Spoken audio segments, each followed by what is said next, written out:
Welcome to this presentation on sidebars and widgets in WordPress. I'm David Zweigel, and let's get started. Sidebars are areas on your web page where you can go ahead and put additional content. The number of sidebars actually depends on your theme. Most themes have at least one sidebar. These are used to put additional information, as I mentioned, as well as navigation and increase functionality.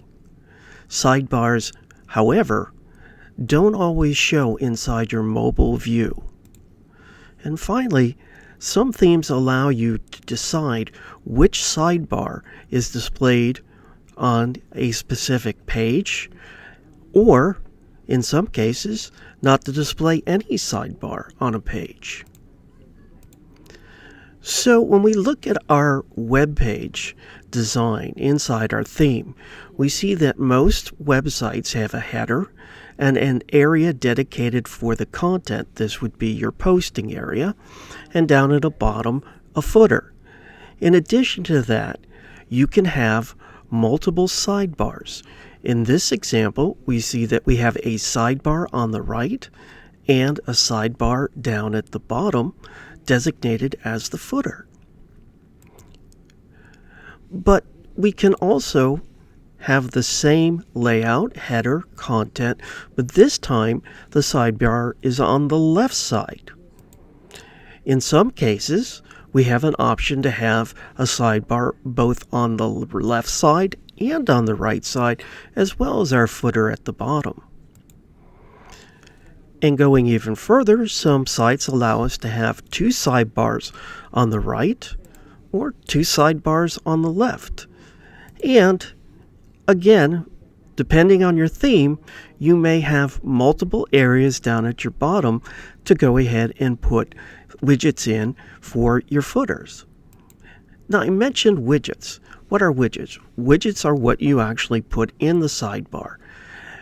In most cases, outside of the basic 12 that are built into WordPress, most widgets are associated with a specific plugin.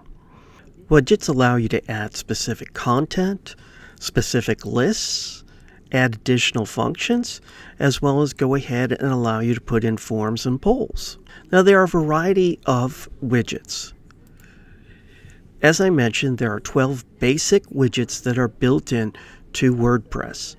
In addition to those, themes might introduce additional widgets, and use of specific plugins will also add in widgets. So, where do we put our widgets? Well, we put our widgets in our sidebars. And here you can see this is a basic example of a simple theme that has, in this case, 3 sidebars. A sidebar for the left or right side, and 2 at the bottom for footers. This is a more complex theme, and this particular theme has the options for 10 sidebars. This is the widget page, and we can specify where we want to place the widgets in 2 fashions. One is to click on the widget, and a drop-down menu will allow you to go ahead and select which sidebar to place the widget. The other is to drag and drop the widget to the specific sidebar that you want it to appear in. So let's review. Sidebars all depend on the theme. Themes usually have at least one sidebar. Sidebars are where you place your widgets, and widgets add content and functions to your website. WordPress has 12 basic widgets, and additional widgets come from plugins. In our next session, we're going to be talking about the customizer and how it allows you to customize your theme. I'm David Zweigel, and I wish you the best with your WordPress projects.